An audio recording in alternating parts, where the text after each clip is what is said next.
LGA 1200. It powers some of the most popular Intel CPUs, like the i5 10400 and the i7 10700.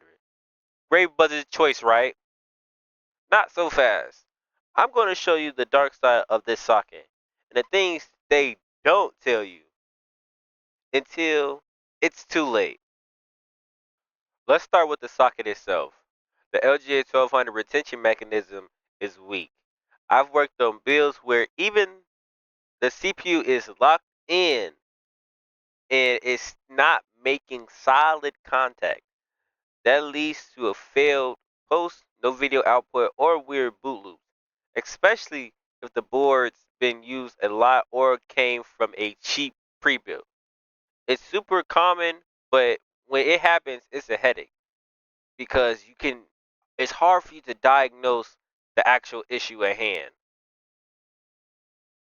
Next, the motherboards.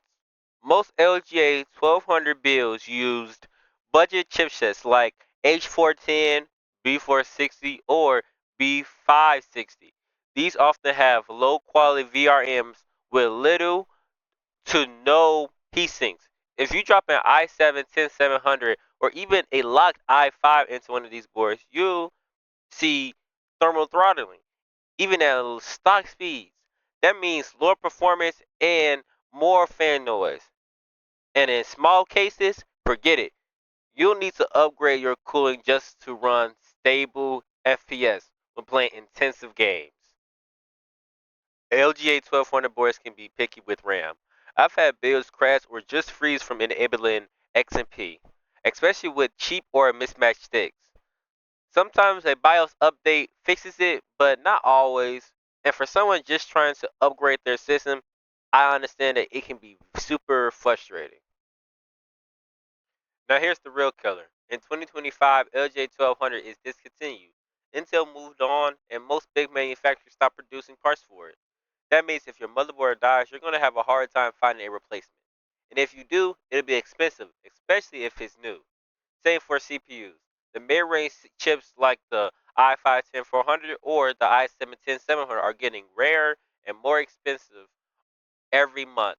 That's because these parts were mass produced during the pandemic, but now they're drying up and nobody's restocking. So if your CPU or motherboard fails, it's not a simple fix. It could mean replacing your whole platform.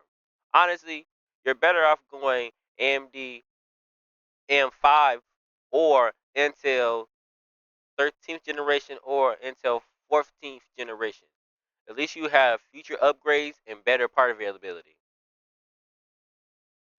Now, if you already have an LGA 1200 system, that works. It's fine, you don't need to panic, but if you're planning a build or buying used, be careful because if anything breaks, you could be stuck without options. Now, there's still parts available, but like I said earlier in the video, they are still really hard to find and sometimes just overpriced and or you can't find the specific CPU you're looking for. Usually the 11th generation i7s and i5s they're pretty hard to find. So that's the dark side of LGA 1200.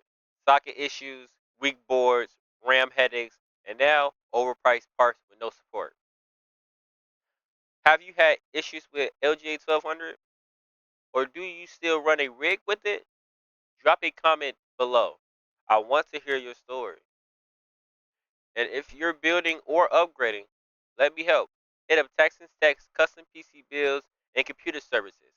We'll get you set up the right way. And don't forget to like and subscribe. Follow for real PC advice from a builder who actually works on this stuff. Have a good rest of your day, guys. God bless.